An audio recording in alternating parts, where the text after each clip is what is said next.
مال ہے، مال اور اولاد جو ہے وہ دنیا کی زینتیں ہیں، اور اسی کے ذریعے جو ہے یہ ذریعہ اس سے امتحان، زیادہ یہ کہ آزمائش ہاں ہے، یہ انما ذریعہ امتحان بھی ہے، اموالکم و اولادکم فتنۃ. جی. اتنا ہے آزمائش ہے، اور اسی کے سارے اگر آپ جو ہیں وہ انہی دو کے ذریعے آپ جنت بھی لے سکتے ہیں، مطلب آخرت میں دونوں چیزیں ہو سکتی ہیں، آپ دنیا دار بھی ہو سکتے ہیں اور آخرت دار بھی ہو سکتے ہیں. جی. اور اگر یہ بات صحیح اور اسی کے ساتھ اگر آپ اس فتنے میں اس امتحان میں بڑھتے جائیں تو آپ کے درجات بڑھتے جاتے ہیں، اگر ناکام ہوتے جائے تو آپ دنیا کی طرف پھنستے چلے جاتے ہیں.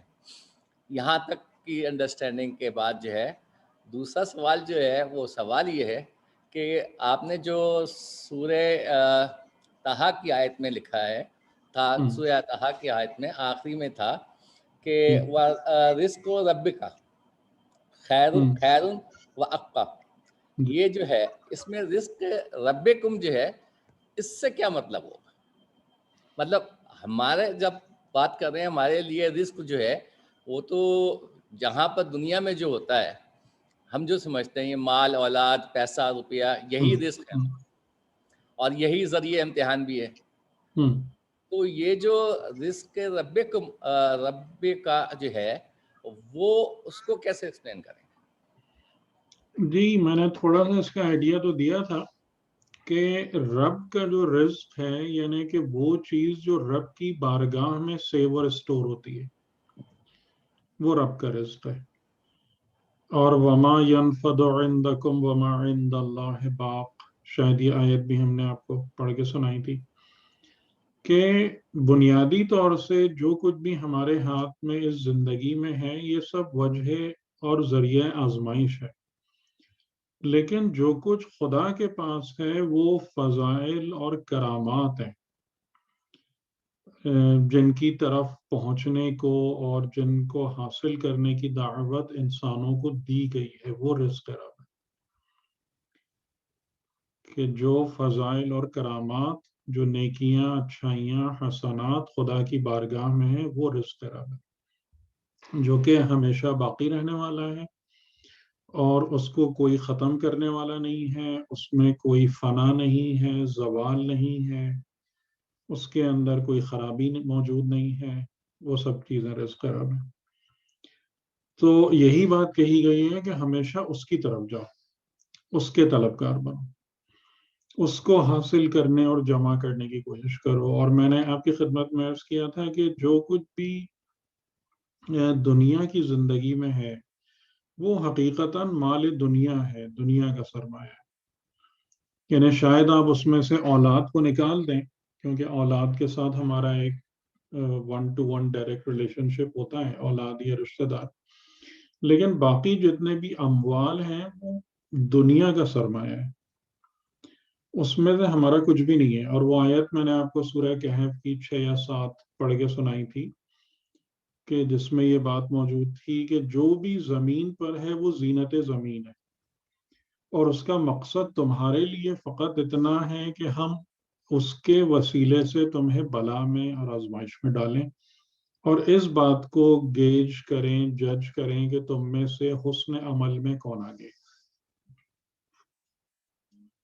یہ تو رزق رب وہ چیزیں جو باقی رہنے والی ہیں اور فضائل اور کرامات پر مبنی ہیں، یعنی جن چیزوں کو خدا نے اہمیت دی ہے اور سرمایہ قرار دیا ہے وہ سب رزق رب ہے.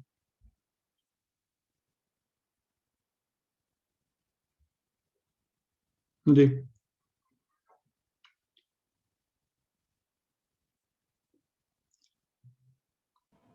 جی اب اگر اس کی کوئی مثال لینا چاہیں یا جیسے ہم کہہ دیتے ہیں انفاق کرنا ہے، صلہ مثال رحمی، یہ ہے کہ جتنی بھی اچھی صفات آپ کو حاصل ہوتی ہیں وہ سب وہی ہے. یعنی کہ نماز کے ذریعے سے بندگی کی صفت، جو انفاقی عبادات ہیں ان کے ذریعے سے تزکیہ نفس کی صفات، کہ نفس کا مال سے پاک ہونا، مال کی محبت سے، اور یہ تمام چیزیں. تو یہ سب کا سب جو ہے یہ کیا ہے، یہ رزق رب ہے. یعنی کہ رزق رب میں خاص بات یہی ہے کہ جو باقی رہنے والا ہے، جس میں بلا نہیں ہے، زوال نہیں ہے، جو رب کی بارگاہ میں قابل قبول ہے، رب کی بارگاہ میں قابل ستائش ہے، وہ تمام چیزیں. تو وہ تمام چیزیں آپ قرآن کریم میں دیکھ جائیں جن کی خدا نے تعریف کی ہے، جن کو خدا نے سراہا ہے، جن کو خدا نے اچھا کہا ہے. اس کا مطلب ہے کہ وہ سب کی سب چیزیں جو ہیں وہ رب کی بارگاہ میں اپریشیبل ہیں، قابل ستائش ہیں اور باقی رہنے والی ہیں. اچھا، اس کے اندر ایک یہ ہے، میں جو سمجھا تھا کہ سب سے پہلے جو ہے آدمی کی اپنے سوچ کا انداز بدلنا ہوگا کہ اپنے آپ کی نفی کرنی ہے اور یہ طے کرنا ہے کہ جو کام بھی کرنا ہے وہ رضائے الہی کے طور پر کرنا ہے. کرنا وہی ہے جو ہم کر رہے ہیں، بازار میں جا رہے ہیں، سب کچھ کر رہے ہیں، لیکن اس سوچ کے ساتھ کرنا ہے کہ یہ اللہ کے حکم سے اور اس کی رضا کے لیے کر رہے ہیں. تو اگر یہ سوچ بدل جائے گی تو پھر تزکیہ نفس شروع ہوگا، اپنی ذات کی نفی. یہ بات جو ہے بنیادی طور سے درست نہیں ہے. یہ آپ نے میرے گفتگو سے یہ نتیجہ نکالا ہے یا کسی اور گفتگو سے نکالا ہے؟ کیونکہ میں نہیں عام طور سے اس طریقے سے بات نہیں کرتا. نہیں یہ میں نے اپنے طور پر ایک نتیجہ نکالا ہے کہ بھئی جب میں ہوں ساری باتیں کر رہا ہوں تو مجھے ہوں سب سے پہلے تو کیونکہ یہی مال و دنیا جو ہے، مال و اولاد جو ہے، اس سے ہوں میں نے زندگی بھی مطلب آخرت بھی کما سکتا ہوں اور مطلب نہیں، دنیا بھی لے اصولی سکتا ہوں. طور پر تو یہ لہو و لعب کا ہی ایک سورس ہے. جی بیسیکلی تو یہ لہو و لعب کا ہی سورس اور ذریعہ ہے. ہاں، آپ اس کو کنورٹ کر سکتے ہیں اپنے آخرت کے سرمایہ میں. جی صحیح. ہاں، اسی کے ذریعے تو آخرت بھی بنے گی نا. ہوں ٹھیک ہے. تو اگر میں اولاد کی پرورش اس لحاظ سے کروں گا کہ بھئی اللہ کی طرف سے ذمہ داری ہے تو میں آخرت کا کر رہا ہوں، اور اگر میں جی اس نیت سے کروں گا کہ یہ بڑے ہو کے میرے لیے کام آئے گی تو میں دنیا کی طرف جا رہا ہوں. جی. تو اس یہ میں اپنی ذات کی، مجھے جو تھوڑا سا اس میں اشکال ہو رہا ہے نا، وہ اس جملے پر ہو رہا ہے کہ اپنی ذات کی نفی. نہیں، دین اپنی آپ ذات کی کو نفی کا مطلب یہ ہے کہ میرے کنٹرول میں کچھ نہیں ہے. مطلب میں جو ہوں ہوں خود کچھ نہیں ہوں، جو کچھ ہے وہ رب کی طرف سے کا ہے ہی اور اس کی طرف جانا ہے. ہاں، یعنی کہ اس میں تھوڑا سا یہ ایک باریک ایسپیکٹ ہے، اور یعنی اس میں غلطی اور لغزش کا ایک امکان موجود ہے کہ دین کبھی بھی آپ کو اپنی ذات کی نفی پر آمادہ نہیں کرتا ہے. دین آپ کو ہمیشہ ذات کی ترقی کی طرف لے کے جاتا ہے، اور آپ کی ذات جتنا زیادہ ترقی یافتہ ہوتی جائے گی تو اس کا نتیجہ یہ نکلے گا کہ آپ ہمیشہ صحیح ڈائریکشن میں کام کریں گے اور صحیح جہت میں عمل کریں گے. تو جو ہماری ترقی ہے ذات کی، یا ہماری معرفت اور تزکیے کے بعد ہم کو یہ سمجھ میں نہیں آتا ہے کہ ہم کچھ نہیں ہیں. ہم کو یہ بات سمجھ میں آتی ہے کہ ہم بھی نظام الہی کا ایک حصہ ہیں، اور اس میں ہماری ذمہ داری یہ ہے کہ ہم نظام الہی اور خداوندی کے مطابق زندگی گزاریں اور اس کو اسٹرینتھن کرنے کے لیے اپنا رول پلے کریں. ذات کی نفی کی بات دین کبھی نہیں کرتا. یعنی کہ وہ بعض اوقات وہ صوفیہ اور اس قسم کے لوگوں کے جو نتائج وہ آتی ہیں باتیں، وہ دین سے اس کی وہ نہیں ہوتی، تائید نہیں ہوتی، اس کا وہ نہیں ہے، اس کی افرمیشن قرآن و سنت سے نہیں آتی ہے. نہیں، میرا مطلب بھی وہی تھا جو اب آپ نے اس کو ایکسپلین کر دیا. میرا مطلب جی تقریباً یہ تھا، لیکن جی. میں اس کو تھوڑا اپنی ذات کی نفی تک لے کے چلا گیا تھا. ہاں، لیکن وہ اصل میں اس لیے مجھے ڈر لگ رہا ہوتا ہے نا اس بات سے کہ وہ جو صوفی بعض لوگ اس سے متاثر ہوتے ہیں ان نظریات سے. وہ کیونکہ صوفیوں کا بنیادی طور سے یہی ہے، ذات صوفی کی اور نفی اور شیطانی یہ پیچھے سب چلے باتیں. جاتے ہیں. صحیح ہے. نہیں، جی. میرا مقصد یہی تھا جو میں آپ کو. ہم. جی، اور کوئی بات؟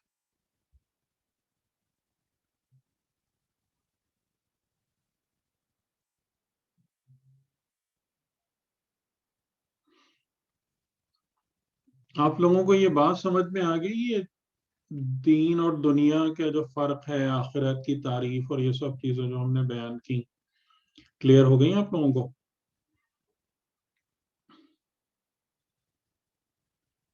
اور وہ جو نظریہ اب جو ہم نے آخر میں دیا کہ آپ کا کہ انسان یا دیندار ہوتا ہے یا دنیا دار ہوتا ہے، دونوں چیزیں ایک ساتھ نہیں چلتی ہیں۔ جی جی سر، بہت اچھی طرح سمجھ آ گیا ہے، مزید اور آپ کی لیکچرز ہوں گے تو اور کلیئر ہوتا جائے گا، ویسے سمجھ آ گئی، کوئی چیز کنفیوز نہیں ہے۔ گڈ۔ تو سوال نہیں ہے ابھی کسی کے پاس کوئی؟ میں آگے چلوں؟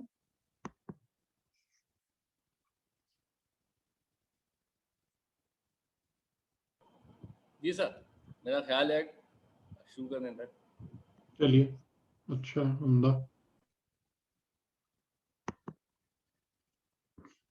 اچھا، تو اب ہم جیسا کہ میں نے آپ لوگوں کو بتایا تھا کہ ہمارا ریگولر جو ہے تفسیر کا، کہ یہ دو چیزیں جو میں نے آپ کی خدمت میں عرض کی کہ سورہ علق کی آیتوں میں کہ قرآن کا یا وحی کا پہلا پیغام، اس کو سمجھنا میرے حساب سے کافی ضروری تھا۔ اور دوسرا یہ کہ ہمارے پاس جو ایک پرابلم ہے، کیونکہ بہت ساری چیزیں ایسی ہیں کہ جو ہماری دینی تربیت کا حصہ بن چکی ہیں اور وہ ایکچولی ہمیں رستے پر آگے لے جانے سے زیادہ رستہ روکتی ہیں ہمارا، اور ہمارا کام خراب کرتی ہیں۔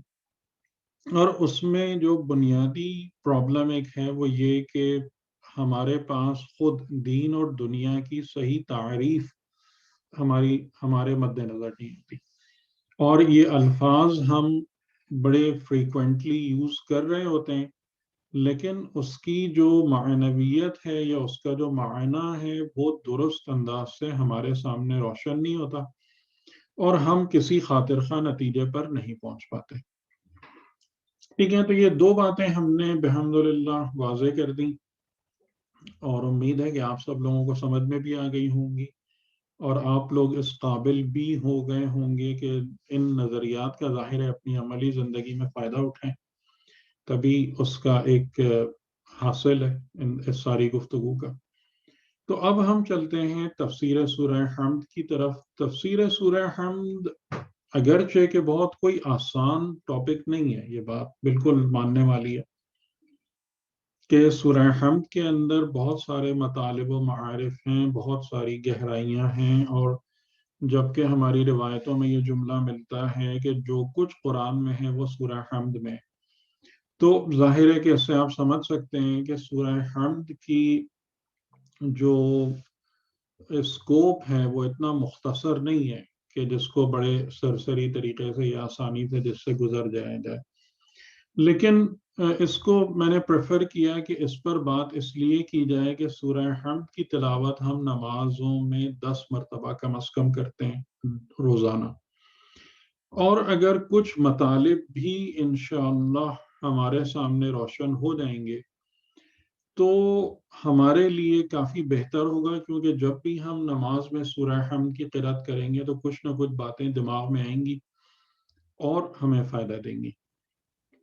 تو سورہ حمد کی ابتدا جو ہے، جیسا کہ ائمہ علیہ السلام نے ہم کو بتایا ہے کہ ہر سورے کی بسم اللہ اس کا سورے کا جزو ہے، یعنی اس کا پارٹ ہے، سورے کا الگ نہیں ہے، یعنی بسم اللہ تکلفاً صورتوں کے ساتھ نہیں لگائی گئی ہے کہ جناب ہم ہر سورے کی جو ابتدا ہے وہ بسم اللہ الرحمن الرحیم سے کرتے ہیں، اور یہ ایک ہماری رسم ہے، ہمارا طریقہ ہے کہ ہم ابتدا میں بسم اللہ پڑھتے ہیں۔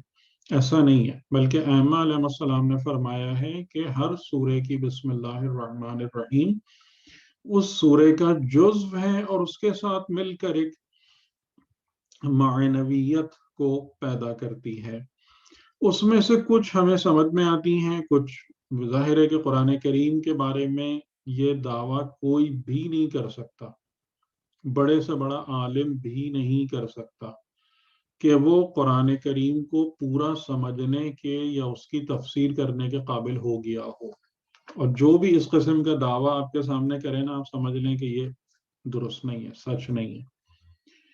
اتنی زیادہ دقتوں کے باوجود بھی اگر قرآن کو ایک سمندر سے تشبیہ دی جائے تو لوگ تھوڑے بہت اس کی ڈیپتھ میں جانے کے اور اس کے اندر سے کچھ موتی نکال کر لانے کے یا اندر اس کے باطن کو دیکھنے کے تھوڑے بہت قابل ہو پائیں، اور پھر شاید میرے خیال میں کہ جو اگر اس کی گہرائیوں کو ایکسپلور کرتے بھی ہیں پھر وہ بتانے کے قابل نہیں رہتے، کیونکہ وہ تمام کی تمام باتیں جو ہیں وہ زبان پر لانا یا الفاظ میں ڈھالنا اتنا آسان کام نہیں ہوتا ہے، اور پھر ہر ایک کے سامنے وہ بولی بھی نہیں جا سکتی ہیں۔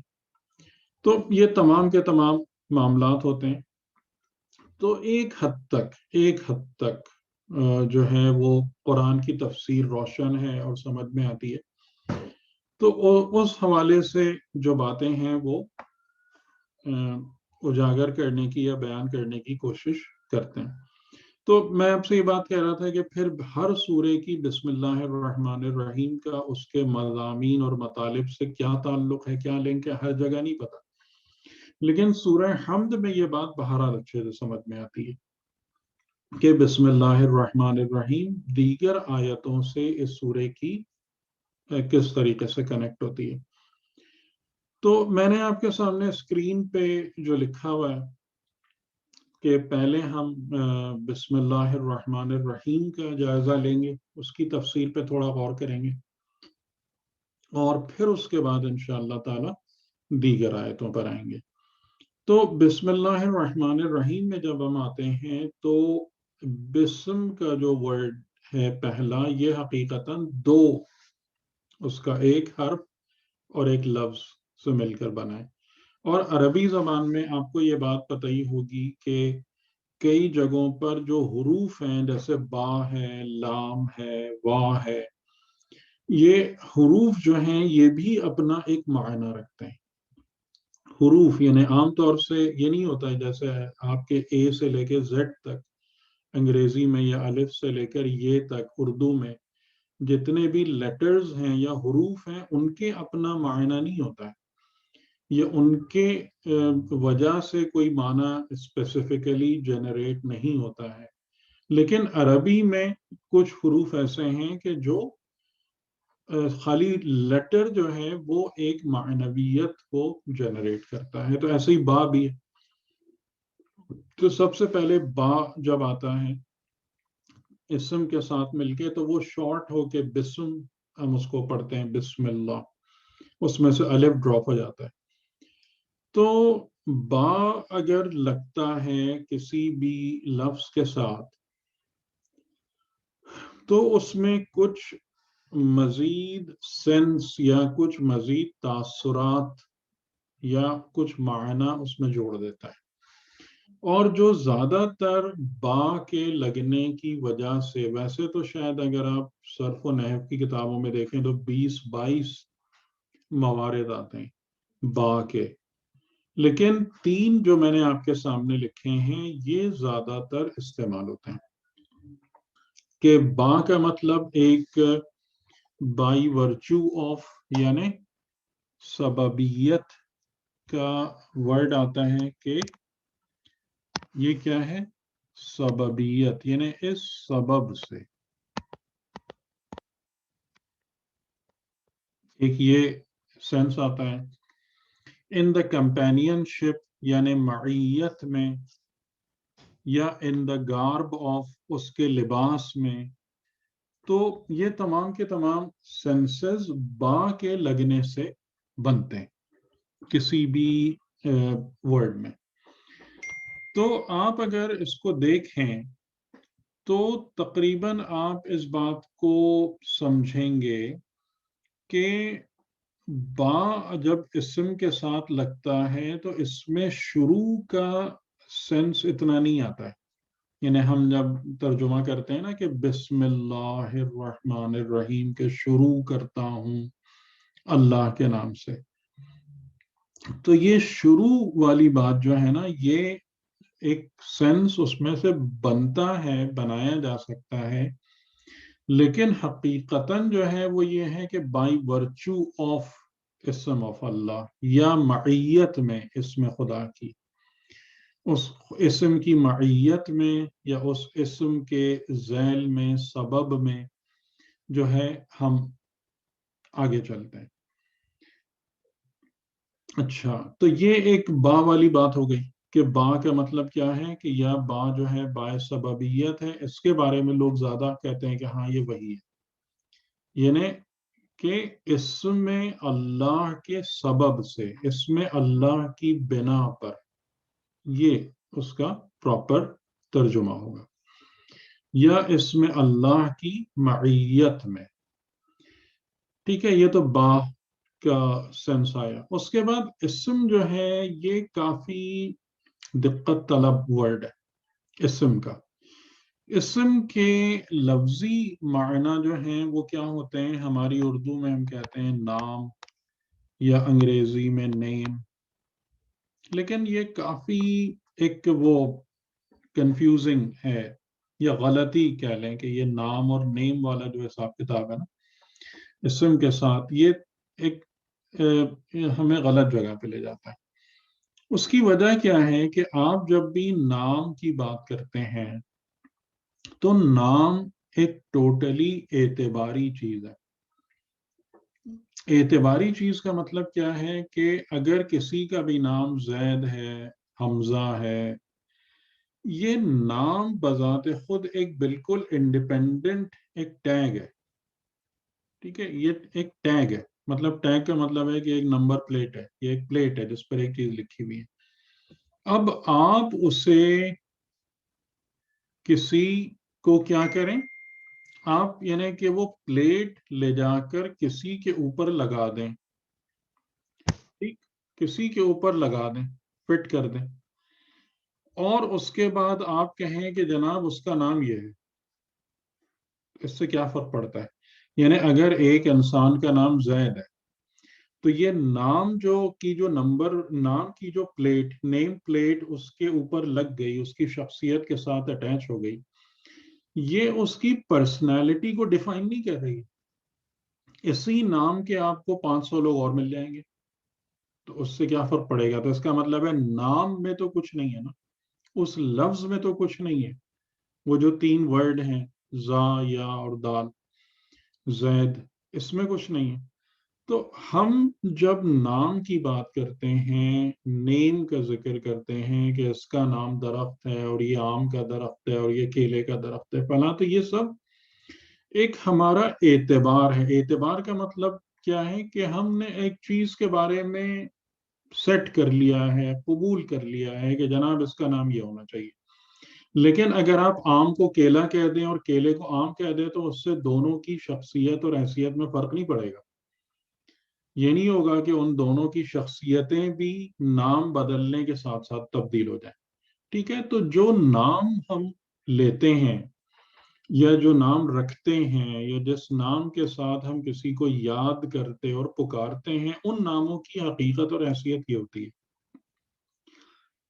تو اگر ہم یہ سمجھ لیں کہ اللہ کوئی نام ہے تو چیزیں جو ہے نا وہ بہت ایک عجیب و غریبی جگہ پہ پہنچ جائیں گی.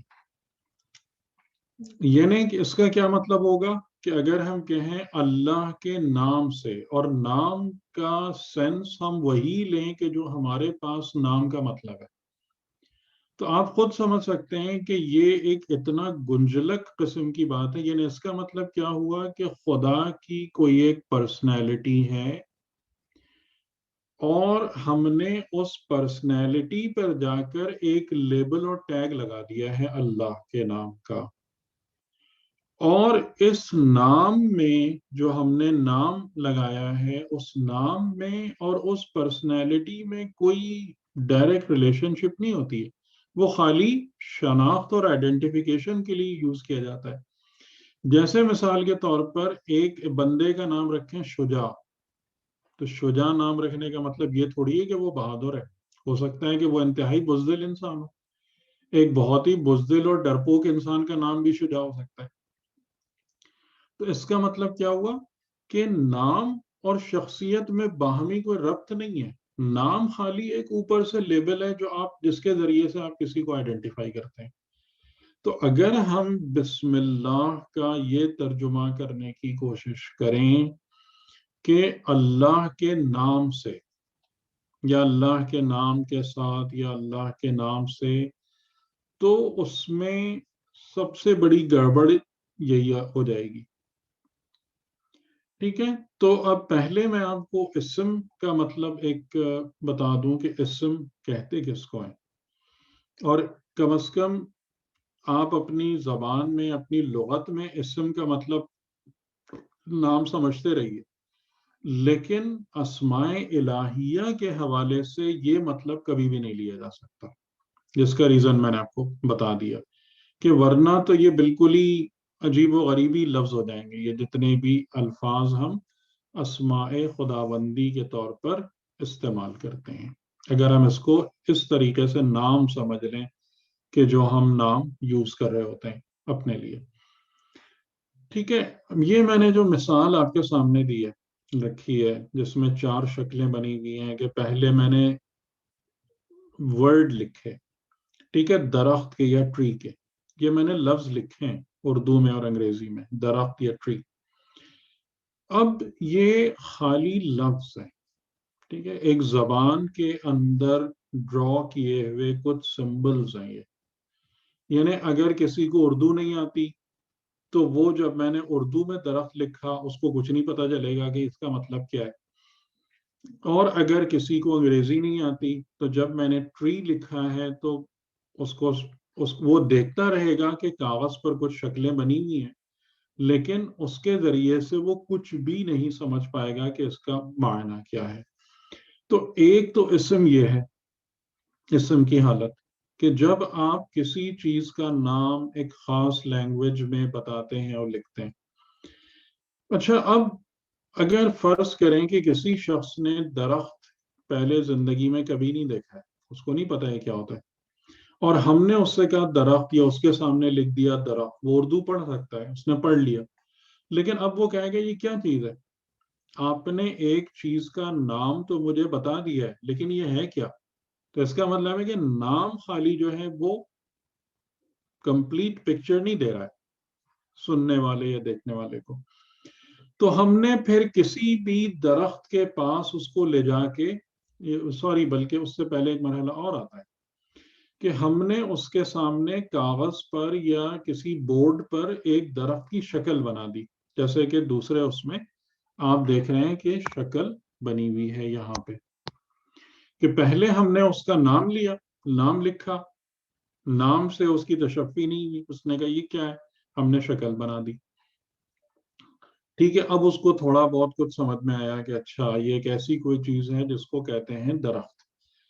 پھر وہ باہر نکلا اور اس نے باغ میں یا کسی جگہ پر جا کے ایک جو ریئل ٹری ہے, حقیقی درخت ہے, اس کو دیکھا کہ جہاں پر تنے ہیں اور شاخیں ہیں اور پتے ہیں, پھل ہیں اور یہ سب چیزیں.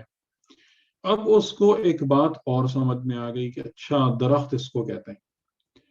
لیکن جب اس نے اور دنیا میں سیر کی تو اس کو ایک اور عجیب بات نظر آئی, اور وہ عجیب بات یہ نظر آئی کہ دنیا میں ہزاروں قسم کے درخت ہیں, ہزاروں درخت ہیں, لیکن الگ الگ ہیں زیادہ تر ان میں سے. یعنی جو آم ہے وہ سیب سے نہیں ملتا, سیب آڑو سے نہیں ملتا, آڑو کیلے سے نہیں ملتا, ہر ایک کی اپنی اپنی ایک ساخت ہے, ایک اسٹرکچر ہے, ایک الگ حالت ہے. تو اس کے دماغ نے اس بات کو سوچنا شروع کر دیا کہ کیا کوئی ایسی حقیقت بھی عالم میں وجود رکھتی ہے جو ہر درخت کی حقیقت ہو. کیا یہ کوئی ایسا پاسبل ہے کہ جو بھی درخت یا ٹری ہے اس کا ایک ماسٹر ایگزسٹنس ہو کہ جس میں سے سب کچھ نکلتے ہیں, جس میں سے تمام درخت برآمد ہوتے ہیں. یعنی درخت کی صفت, درخت کی وجودیت اور ایگزسٹنس کا ہونا, کیا ایسی بھی کوئی چیز ہے؟ اور ہو سکتی ہے, اور فلسفے اور حکمت کی زبان یہ کہتی ہے کہ بالکل ایسا ہی ہے. کہ جیسے قرآن کریم میں بھی ہے نا خلقکم من نفس واحدۃ، کہ انسان جو بلینز آف ہیومنز الگ الگ اپنے جسم اور اپنی پرسنالٹی کے ساتھ دنیا میں موجود ہیں، لیکن انسان کی ایک حقیقت خدا کے پاس موجود ہے جو نفس واحد ہے، کہ جس میں سے تمام کے تمام انسان موجود ہوتے ہیں. اور یہ کام ہم بھی اپنی مینوفیکچرنگ میں کرتے ہیں کہ آپ جو زیادہ تر چیزیں بناتے ہیں تو اس کے لیے آپ ایک ڈائی بناتے ہیں، ایک مولڈ بناتے ہیں، سانچہ بناتے ہیں، کہ جس کے اندر وہ شکل بنی ہوئی ہوتی ہے. آپ اس میں مٹیریل ڈالیں، پلاسٹک ڈالیں، میٹل ڈالیں، اور وہ چیز اس میں سے ڈال کے باہر نکال دیں. ٹھیک ہے؟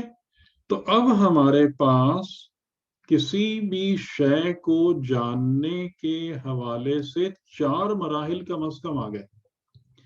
ایک یہ کہ ہم جو اس کا نام رکھ دیتے ہیں، اور ہر نام مختلف زبانوں میں مختلف ہوتا ہے. اس کے بعد یہ کہ اس کو پکچر میں یا ایک تصویری شکل میں ڈھالنا، یہ بھی اس کی ایک ریپرزنٹیشن ہے. پھر اس کی ایک فزیکل فارم، اور فزیکل فارم کے بھی بیونڈ اس کی ایک حقیقت جو ملکوتی عالم میں ایگزسٹ کرتی ہے اور کر سکتی ہے. تو اب ان میں سے اسم حقیقتاً کیا چیز ہے؟ یہ لفظ جو آپ نے لکھا ہے یہ اسم ہے، جو تصویر آپ بنائی ہے وہ اسم ہے، جو اصل اس کی فزیکل ورلڈ میں جو اس کی شکل، صورت، فارم اینڈ شیپ اور پراپرٹیز اور کیریکٹرسٹکس ہیں وہ اسم ہے، یا جو اس کی ملکوتی حقیقت ہے وہ اسم ہے. تو یہاں پر جو بات آتی ہے، اب ظاہر ہے کہ آپ سمجھ ہی رہے ہوں گے کہ اسم کیا ہے، جو ہر شے کی اصل حقیقت ہے اور عند اللہ ہے، خدا کے پاس ہے، خدا کی بارگاہ میں ہے، جو اس کی اصل حقیقت ہے وہ اس کا اسم ہے. اور جیسے علامہ طباطبائی نے تفسیر میزان میں کہا کہ پھر اس اسم کے ظہور کے ظاہر ہونے کے درجات ہیں، لیولز ہیں. تو جو پہلا درجہ ہے ظاہر ہونے کا وہ اسم کا اسم ہے. پھر دوسرے درجہ جو ظاہر کرنے کا ہے وہ اسم کے اسم کا اسم ہے، اینڈ سو آن. یعنی جتنے نچلے درجے پر وہ چیز ظاہر ہوتی جائے گی، کرتی جائے گی، تو وہ اسم نہیں ہے بلکہ اسم کا اسم کا اسم کا اسم. اس طریقے سے بات سمجھی جائے گی. تو جب ہم اللہ کے لیے، اسماء الہیہ کے لیے بات کرتے ہیں، تو وہاں پر بغیر کسی بھی کنفیوژن کے ہمارے دماغ میں ایک بات بالکل کلیئر ہونا چاہیے کہ اسم الہی کا مطلب یہ ہے کہ ایک خدائی حقیقت جس سے اللہ کی یا رب کی کوئی صفت ظاہر ہوتی ہو، یہ مطلب ہے اسم خدا کا. اسم خدا کا مطلب یہ نہیں ہے کہ نام، اور نام میں نے نام کے تھوڑا سا ڈائسیکشن کر کے آپ کو بتا دیا کہ ہمارے لیے نام کیا چیز ہوتی ہے. تو ایسی کوئی چیز خدا کے حوالے سے ایگزسٹ ہی نہیں کرتی ہے کہ خدا کے نام ہو. خدا کا کوئی نام نہیں، بلکہ جو بھی اسماء ہیں وہ اللہ کی یا اس ہستی کی، ہستی مطلق کی کسی خاص صفت کو، اس کے کسی فعلیت کو، اس کے کام کو، یا اس کی ذات سے متعلق کسی حقیقت کو ریپرزینٹ کرتے ہیں یا اس کا مظہر ہوتے ہیں. باقی اس میں خدا کوئی لیبل یا ٹیگ نہیں ہے کہ جس کو لے جا کر خدا پہ لگا دیا جائے اور کہے کہ یہ اللہ کے نام ہے جیسے انسانوں کے نام ہوتے ہیں. تو یہ آپ سمجھ لیں اسم کا معنی. اور بے اسم، با اور اسم مل کے جو بے اسم ہوتا ہے، اس کو بھی میں ایک ایگزامپل سے آپ کو سمجھا دیتا ہوں کہ اس میں کون سی بات آپ کے سامنے آئے گی، کیونکہ آپ عام طور سے ترجمہ کرتے ہیں شروع کرنے کا، لیکن جو اگر اس کے لٹرل میننگ میں آیا جائے تو سببیت اور معیت کے معنی زیادہ اجاگر ہو رہے ہوتے ہیں. میں دیکھیں آپ کو ایک ایگزامپل دیتا ہوں. کہ ہم اگر لکھنا چاہتے ہیں کاغذ پر قلم سے، تو ہم جب لکھتے ہیں تو قلم اگر ہمارے ہاتھ میں نہ ہو تو ہم لکھنا شروع نہیں کر سکتے. یعنی وی کی ناٹ بگن رائٹنگ، ہم رائٹنگ شروع ہی نہیں کر سکتے اگر قلم ہمارے ہاتھ میں ہے. ہم اگر کاغذ پہ ہاتھ پھیرتے رہیں گے اس سے لکھائی نہیں ہوگی. تو قلم جب ہم ہاتھ میں لیں گے تو وہاں سے لکھائی کی ابتدا ہوگی، شروع ہوگی. ہم جب لکھ رہے ہیں تو یہ لکھنا قلم کے سبب سے ہے یا بائی ورچو آف پین ہے. اور اگر ہم جتنی دیر لکھنا چاہتے ہیں تو ضروری ہے کہ قلم ہمارے ہاتھوں میں رہے ان دا کمپینین شپ آف پین. تو اس مثال کو اگر آپ سامنے رکھیں، یعنی کہ اگر میں انگلش میں اس کو وہ ترجمہ کر دوں کہ I am writing with a pen, تو یہ پریپوزیشن یہاں پر استعمال ہو رہا ہے ود کا. تو یہ ود جو ہے نا، یہ تمام چیزوں کو بہت اچھے سے سمجھا رہا ہے. اور اسی سے آپ سمجھ لیں کہ جب ہم بے اسم اور بسم اللہ کی بات کرتے ہیں تو اس میں کم از کم کتنے معنی اس کے اندر آ جاتے ہیں. پہلا معنی یہ ہوتا ہے کہ شروع، دوسرا معنی یہ ہوتا ہے کہ اس کے سبب سے، اس کی وجہ سے، اس کی مدد سے، اور اگر وہ نہ ہو تو کچھ بھی نہیں لکھ ہی نہیں پائیں گے. اور تیسرا یہ کہ اس کی معیت میں، یعنی جتنی دیر تک آپ لکھیں گے اتنی دیر تک اس کو آپ کے ہاتھ میں ہونا چاہیے، آپ کے ساتھ ہونا چاہیے، ورنہ آپ نے جہاں قلم رکھا آپ کی لکھائی بھی ختم ہو گئی.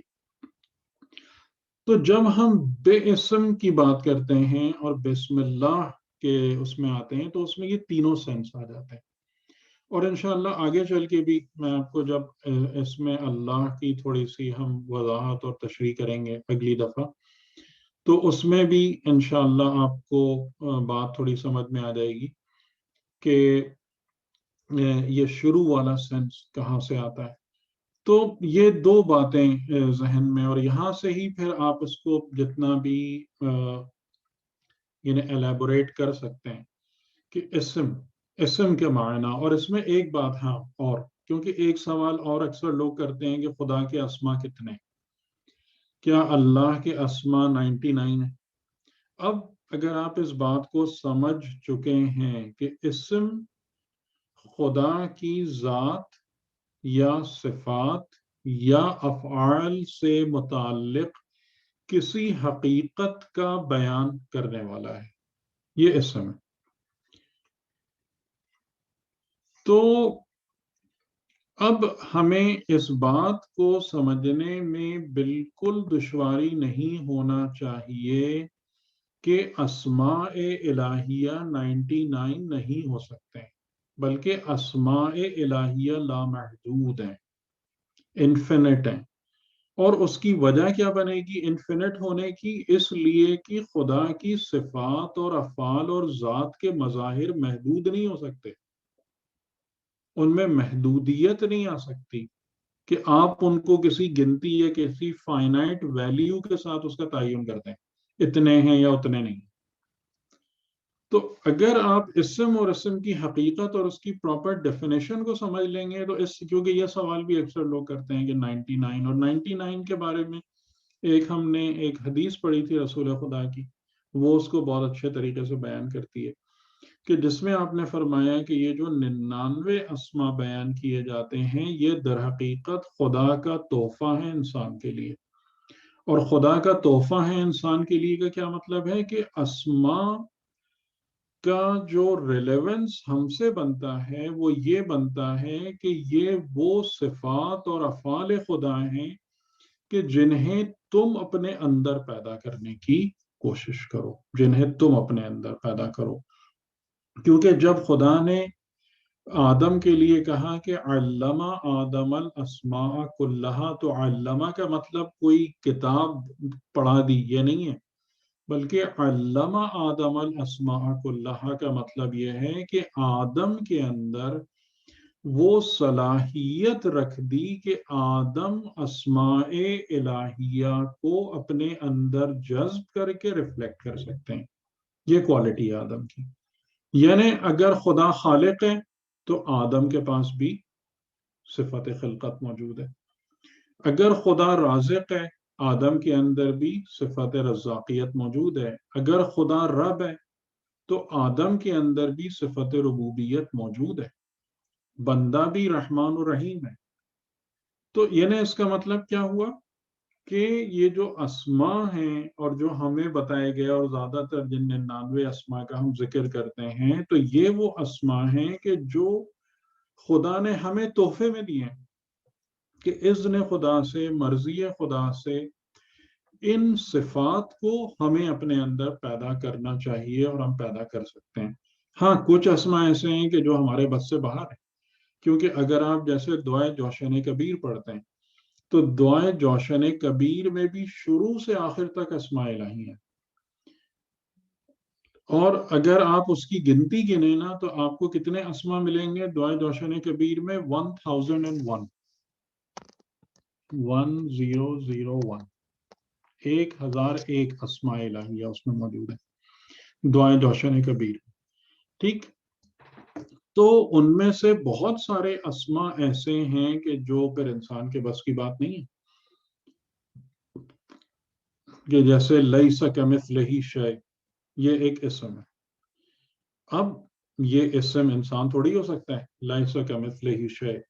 یا اسی طریقے سے اس میں ایک اور خاص بات بھی ہے کہ جب خدا کے لیے ہم کہتے ہیں سمیع و بصیر تو اللہ کی جو سماعت اور بصارت کی کوالٹی ہے اگرچہ کہ یہ کوالٹی سمیع و بصیر ہونا انسان میں بھی ہے لیکن ظاہر ہے کہ اس میں کوئی مماثلت نہیں ہے کوئی کمپیریزن نہیں ہے خدا کے سمیع و بصیر ہونے میں اور انسان کے سمیع و بصیر ہونے میں. تو یہ فرق موجود ہے لیکن اسینشیلی وہ صفت یا وہ اسم خدا نے انسان کو بھی اپنی مخلوق کو بھی عطا کیا ہے. سمیع و بصیر خالق رازق رحمان رحیم کریم یہ تمام اسماء وہ ہیں جو اسماء الہیہ جو انسان کو عطا ہوئے ہیں اور انسان سے اس بات کو چاہا گیا ہے کہ وہ ان اسماء و صفات کو اپنے اندر پیدا کرے. اور جیسے ابھی شہزاد بھائی شروع میں بات کر رہے تھے کہ ان اسماء و صفات کو پیدا کرنا ہی رزق رب ہے. یہ رزق رب کی بہترین تعریف ہے کہ اسماء و صفات خداوندی کو اپنے اندر پیدا کرو اور یہ تمہیں رزق تمہارے رب نے دیا ہے. لو یہ اسماء لو یہ صفات لو ان کو اپنے اندر جذب کرو اجاگر کرو اور اگر یہ تمہارے اندر پیدا ہو جائیں تو تمہارے اندر بھی وہ خدائی لطف اور سرور پیدا ہو جائے گا کہ جو ہمیشہ باقی رہنے والا ہے اور جو کبھی ختم ہونے والا نہیں. اس کا تعلق دنیا سے بالکل نہیں ہے. یہ رزق رب ہے حقیقتاً رزق اسماء رزق رب ہے. ٹھیک ہے تو میری گفتگو آج کی حد تک تمام ہوتی ہے. انشاءاللہ پھر جو آگے 3 اسماء آ رہے ہیں اللہ رحمان اور رحیم پھر ان کی وضاحت کرنے کی کوشش کریں گے آئندہ کہ اس میں کیا کیا اس کی معنویت ہے اس کی تفسیر و تشریح کیسے پاسبل ہوتی ہے. تو آج کی گفتگو کے حوالے سے کوئی بات ہے تو جی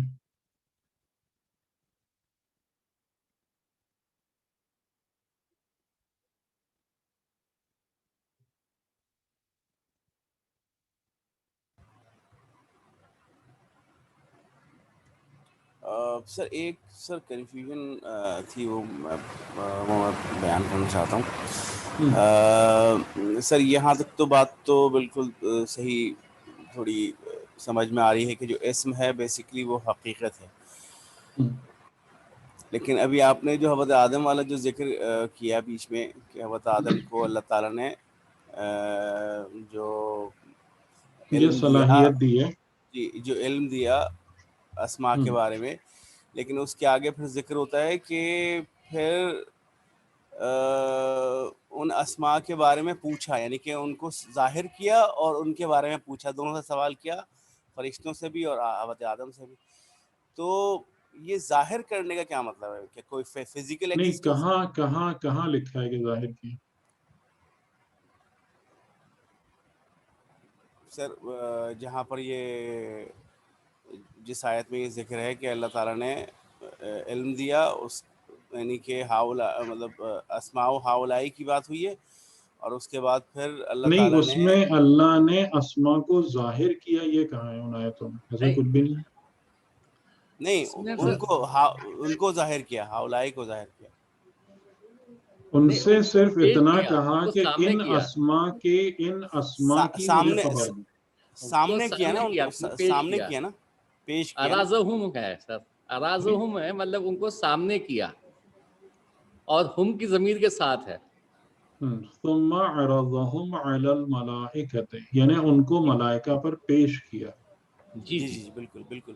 تو یہ بات تو اور کلیئر ہے، یعنی جو معنی میں نے بتایا اس سے تو یہ بات بہت اچھے سے سمجھ میں آ رہی ہے۔ یعنی اس کا مطلب یہ ہے کہ اسما کچھ حقائق ہیں، ان حقائق کو سامنے رکھا اور کہا مجھے اس کی خبر دو۔ تو اس سے تو یہ جو تعریف میں نے بیان کی ہے اس سے تو یہ بالکل کنسسٹنٹ ہے آیت کے معنی۔ تو اس میں آپ کو کیا کنفیوژن ہو رہا ہے؟ سر اس کے ساتھ ہم کی ضمیر کیوں لگائی ہوئی ہے؟ ہم کی ضمیر کیوں لگی ہوئی ہے؟ ہاں تو اسما جب حقیقت ہے تو اور کیا، کون سی ضمیر لگے گی؟ اچھا ٹھیک ہے، ٹھیک ٹھیک۔ یعنی جب ایک شے حقیقت ہے اور حقیقت بالا ہے تو اس کے ساتھ اور اس کو اور کس طریقے سے بیان کریں گے؟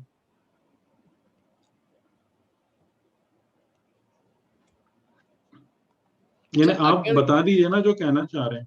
نہیں، اگر یہ ہو سکتا ہے نہیں، نہ سمجھ وہ پانا۔ اصل میں جو ہم لوگوں نے سنا ہوا ہے نا، تو وہ پنجتن کو پیش کیا، تو اس لحاظ سے میں اس کو کر رہا تھا۔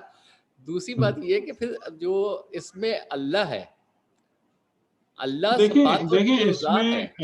اگر آپ اس کو پڑھیں گے نا آگے آیتوں کو، تو اس کے اندر جو بات ہو رہی ہے کہ بات سمجھ میں آتی ہے کہ وہ کیا چیز تھی جو ان کے سامنے رکھی گئی تھی۔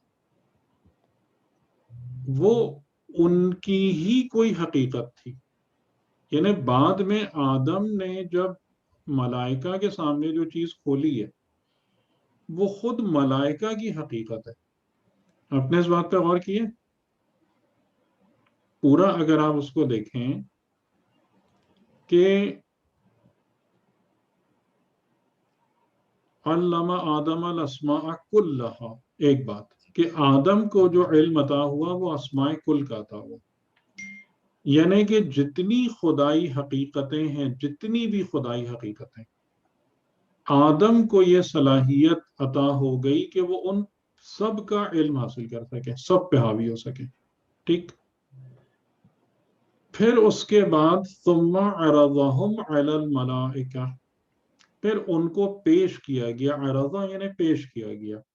اور یہاں پر ایک بہت خاص بات ہے کہ جب اسماء کا ذکر آدم کے لیے ہوا تو بطور علم ہوا، جب ملائکہ کے لیے ذکر ہوا تو عرضہ پیش کیا گیا۔ یعنی اس کا مطلب یہ ہے کہ ملائکہ کے پاس وہ صلاحیت نہیں تھی کہ وہ ان کے عالم ہو سکتے، یعنی ان کی جو میں نے اسی لیے آپ کو علم اور عقل اور وہ ساری باتیں پہلے ہی سمجھا دی تھی کہ تاکہ جب یہ سب باتیں آئیں تو آپ کنفیوز نہ ہو کہ علم کا مطلب کیا ہے۔ بتائیں مجھے۔ سر قلب پہ کسی حقیقت کا ظاہر ہونا، حقیقت کا روشن ہونا۔ حقیقت کا روشن ٹھیک ہو ہے، جانا۔ ٹھیک۔ تو یعنی اس کا مطلب یہ ہے کہ قلب آدم میں یہ صلاحیت تھی کہ حقائق الہیہ اور عالم پر ان پر روشن ہو جاتی، لیکن ملائکہ میں یہ صلاحیت نہیں تھی۔ تو یہ علم اور عرض کا جو فرق ہے نا، یہ خود ہی سمجھا رہا ہے آدم اور ملائکہ کے پوٹینشل کو، اس کے ڈفرنس کو۔ ٹھیک، پھر اس کے بعد کہا ملائکہ کے سامنے پیش کیا، ان پہ ارضا کیا اور کہا فقال انبئونی، مجھے خبر دو، بے اسماء ہؤلاء، ان اسماء کی، ان اسماء یعنی ان حقائق کو مجھے بتاؤ، یہ کیا ہے، یہ کیا ہے، یہ جو حقیقت حقائق ہم نے اسماء تمہارے سامنے رکھے ہیں، بتاؤ ہمیں کیا ہے۔ انہوں نے عاجزی کا اظہار کیا۔ اچھا، پھر جب اللہ نے آدم کو کہا تو یہ کہا یا آدم انبئہم باسمائہم، اے آدم انہیں ان کے اسما کی خبر دو. اب یہ کیا آپ کیا ترجمہ کریں گے؟ جو فہم آپ کے پاس ہے مجھے اس کا ترجمہ کر کے بتائیے. انبئہم باسمائہم کا معنی آپ کیا لیں گے؟ اے آدم ان ملائکہ کو ان کے نام بتا دو. جی جی ہم تو پھر یہی کہیں گے کہ ان کے نام بتا دو، پھر تو ان کی کوئی حقیقت سینس بتا بنا دو. بنا نہیں کوئی سینس؟ نہیں سینس نہیں بنتا. صحیح ہے، ان کی حقیقت بتا دو پھر وہ بات سچ بنتا ہے. ٹھیک ہے. تو یعنی کہ آدم نے ملائکہ کو ان کے اسما بتائے، یعنی ان کی حقیقت سے ان کو آگاہ کیا. یہ صلاحیت آدم میں، یہ کوالٹی خدا نے آدم کو دی ہے. ٹھیک ہے، تو جو معنی میں نے آپ کو اسم کا بتایا وہ کنسسٹنٹ ہے یا نہیں ہے؟ اس کی بنا پر ہر جگہ جہاں جہاں یہ اسم آ رہا ہے آپ ایکسپلین کر سکتے ہیں، آپ کو کنفیوژن نہیں ہوگا. لیکن جو بات جیسے آپ کہہ رہے تھے اس میں ایک جگہ آپ ایک بات کہیں گے دوسری جگہ پھنس جائیں گے.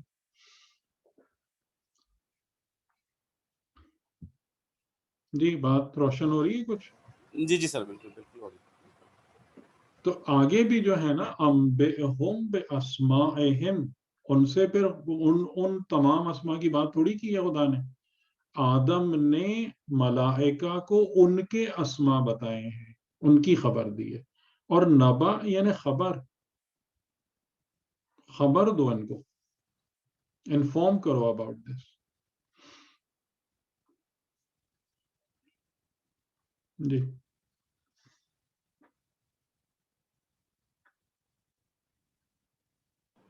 جی سر کلیئر ہو گیا یہ. ہاں صحیح. جی جی ٹھیک ہے، میں انتظار کر رہا ہوں کوئی اور بات اگر.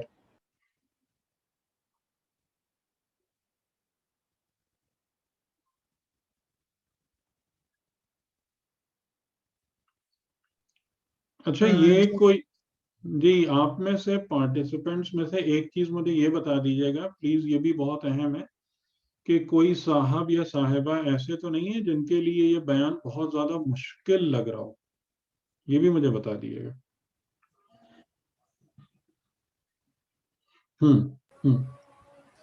نہیں سر ایسا تو نہیں ہے. ساتھ یعنی ساتھ یہ چل رہے فیڈ بیک دے دیجیے گا کہ کیونکہ یہ بھی اس کا لحاظ رکھنا بھی بہت ضروری ہوتا ہے کہ یعنی کوئی بھی پڑھانے والا یہ پسند نہیں کرتا ہے کہ اسٹوڈنٹ کے اوپر اتنا لوڈ ڈال دیا جائے جو وہ بیچارہ اٹھا ہی نہ سکے.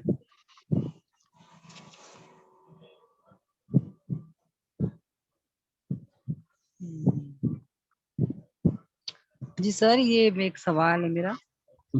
یہ با کے بارے میں جیسے ہم نے سببیت اور ماہیت کا پڑھا ہے، لیکن عموماً ہم نے جیسے مجالس میں پڑھا کہ قرآن میں جو کچھ ہے وہ بسم اللہ الحمد میں، اور الحمد میں جو کچھ ہے وہ بسم اللہ میں، اور بسم اللہ میں جو کچھ ہے وہ بائے بسم اللہ میں، اور وہ اس کے نقطے میں. اور مولا علی نے فرمایا انا نقطہ تحت البا. یہ کیا، اس کی کیا حقیقت ہے اور کیا ہے یہ سب؟ تو جس سے آپ نے سنا ہے ان سے نہیں پوچھا؟ نہیں ان سے نہیں پوچھا سر، آپ سے پوچھیں گے نا ان سے پوچھے نا جا کے یہ کیا بات ہوئی. وہ کہتے ہیں کتابوں میں یہی لکھا ہوا ہے، ایسے ہی لکھا ہے، ایسے پڑھا ہے. نہیں ہم تو نے کتاب دیکھیں نا میں نے آپ کو یہ بات کیوں نہیں بتائی؟ جی سر تو میں یہ کلیئر کر رہی تھی.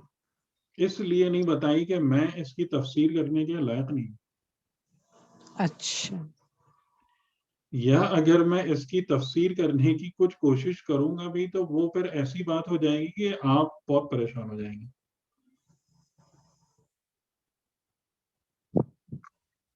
صحیح ہے. کیونکہ ہر جگہ تو ہم نہیں گھس سکتے نا جا کے. اور یہی بات مجھے بعض اوقات ممبروں سے بہت زیادہ شکایت ہوتی ہے کہ وہ ایسی بات لوگوں کے سامنے کرتے ہیں کہ جس کے لیے بہت زیادہ بیک گراؤنڈ چاہیے ہوتا ہے.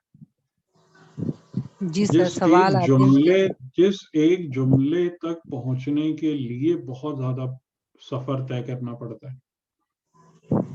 صحیح صحیح سر. تو یہ چیز موجود تو ہے لیکن اس کا بیان کرنا آسان نہیں ہے. تو سر پھر یہ بات بیان کیوں کی گئی ہے؟ تو پھر اگر ایسا مشکل تھا تو پھر تو یہ کنفیوژن اہل پھیلانے کے والی بات لیے ہے. ہے نا، ہر چیز اہل کے لیے ہوتی ہے نا. ہر چیز کے لیے ایک اہلیت چاہیے ہوتی ہے.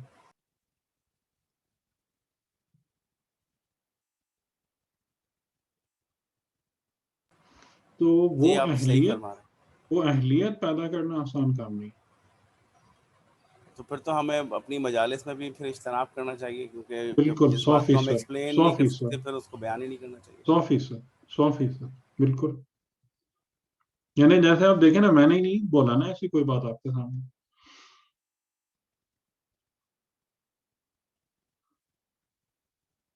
اور بعض اوقات روایتوں کے بھی مسائل ہوتے ہیں، لوگ اپنے جوش جذبات میں بہت کچھ کہہ جاتے ہیں. جیسے تفسیر سورہ حمد ہے امام خمینی کی، آپ لوگ بھی دیکھ سکتے ہیں. اس میں انہوں نے کہا ہے کہ یہ روایت میری نظر سے نہیں گزری.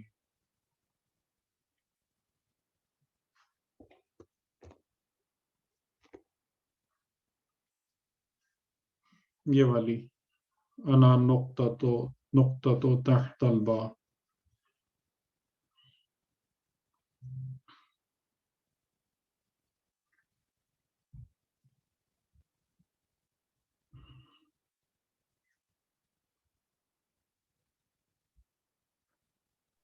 تو سر یہ تو خود مولا علی کا کلام ہے، تو اس میں کیا دقت ہے؟ کیا چیز؟ کہہ رہی ہوں یہ تو مولا علی کی طرف سے روایت ہے نا کہ انہوں نے ایسا کہا. ہاں، اب یہ وہی ہے نا کہ یہ روایت، جیسا میں نے وہی کہا نا کہ روایت صحیح ہے یا نہیں ہے، ایک تو یہ بات آ جاتی ہے سامنے. اور پھر اس کو سمجھنے کے لیے بہت زیادہ دقت چاہیے، اس کا بیک گراؤنڈ چاہیے. کہ امام علی علیہ السلام کے، میں نے آپ لوگوں کو پہلے بھی شاید ذکر کیا تھا کہ نہج البلاغہ میں بھی کچھ خطبات ایسے ہیں کہ جو ایزیلی ایکسپلینیبل نہیں ہے. بہت اس کے لیے بیک گراؤنڈ اور ریسرچ چاہیے ہوتی. اس کو کوئی کیا سمجھائے گا؟ آپ پوچھیں نا جا کے جو بیان کرتے ہیں ان سے پوچھیں اس کا مطلب کیا، ایکسپلین کریں ذرا اس کو، اس جملے کو. مطلب ایک روایت پڑھ کے واہ واہ کر دینا تو ایک بات ہوتی ہے، ایکسپلین کریں اس کو کہ یہ کیا ہے. آپ پوچھ کے بتائیں مجھے.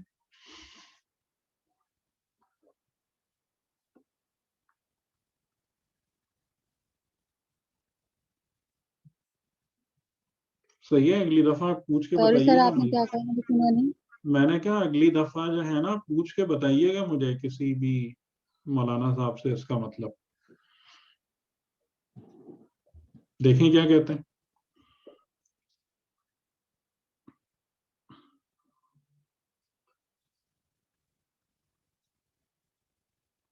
جی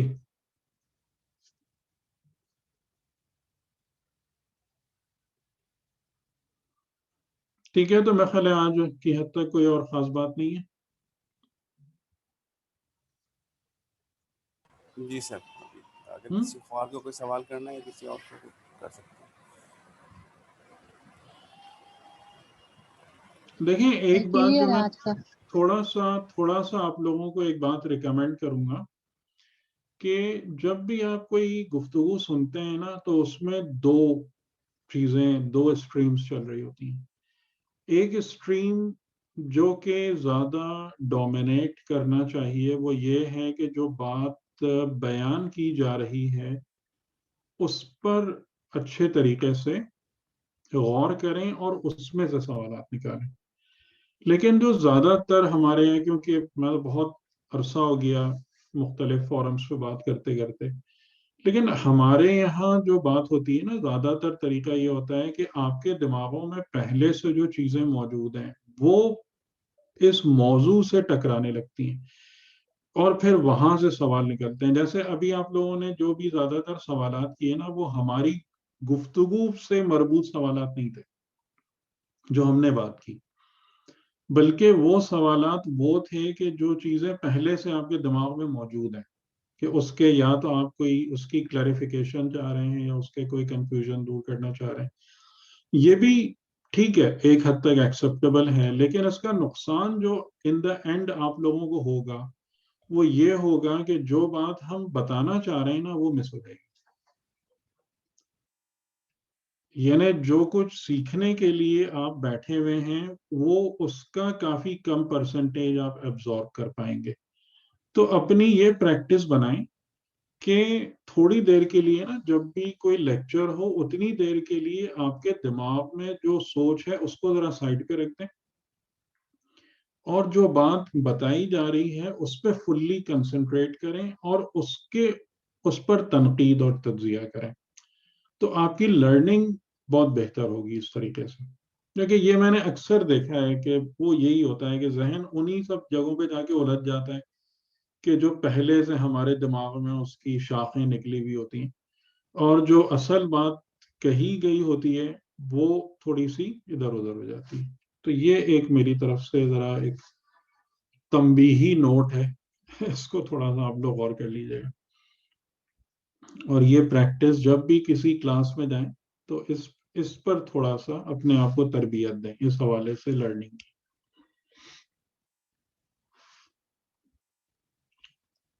ٹھیک ہے, اجازت. جی سر, بہت شکریہ. خدا حافظ. اللہ حافظ. اللہ حافظ. اللہ حافظ. جزاک اللہ.